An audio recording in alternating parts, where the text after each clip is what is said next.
các cảm hàng các cảm sĩនឹងចុះទៅខាងកាលីហ្វ័រញ៉ាបងប្អូននៅខែក្រោយដើមខែសម្រាប់ទី1ថ្ងៃ3ខែ4នេះយើងចាប់ដើមទៅហើយអញ្ចឹងបើសិនតែបងប្អូនដែលបងប្អូនខ្មែរដែលរស់នៅ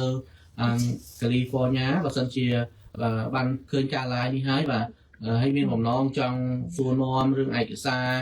រត់ឯកសារធានាគ្រួសារដូចជាពុកម្ដាយបងប្អូនដៃប្រពន្ធគូតដឹងមកលេងអាមេរិកឬក៏ដាក់ចូលសញ្ជាតិបាទហើយមួយទៀតគឺចង់ជួយបងប្អូនពីស្រុកខ្មែរដាក់ EB3 មកធ្វើការនៅអាមេរិកបាទខាងយើងខ្ញុំនឹងចុះទៅខាង Long Beach California ខែ4ថ្ងៃ3 2026នេះហើយបើសិនបងប្អូនចាប់អារម្មណ៍ចង់ប្រឹក្សាយោបល់ពីទូយោបល់ផ្នែករត់ឯកសារឬផ្នែកច្បាប់អីសូមតាក់ទងមកយើងមុនដើម្បីរៀបចំពេលវេលាជួបគ្នាបាទកុំភ្លេចបងប្អូនណាបាទយើងទៅការណាត់មុនជួបមុនព្រោះយើងទៅក៏មិនមានយើងដែរយើងទៅយើងមានការងារអីទៅធ្វើច្រើនដែរបើសិនបងប្អូនចង់ជួបលក្ខណៈថាផ្ទាល់ខ្លួនបាទឬក៏ជាក្រុមអីតាក់ទងមកមុនបងប្អូនណាយើងនឹងរៀបចំពេលវេលាជួបបងប្អូនបាទកុំភ្លេចជួបគ្នានៅ Long Beach California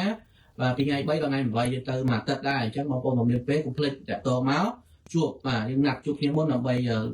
រកពេលវេលានិងទីកន្លែងជួបគ្នាបាទអរគុណច្រើនបងប្អូនណាបាទអញ្ចឹងជួបគ្នាឆាប់ៗបងប្អូននៅខាង Long Beach California បាទចា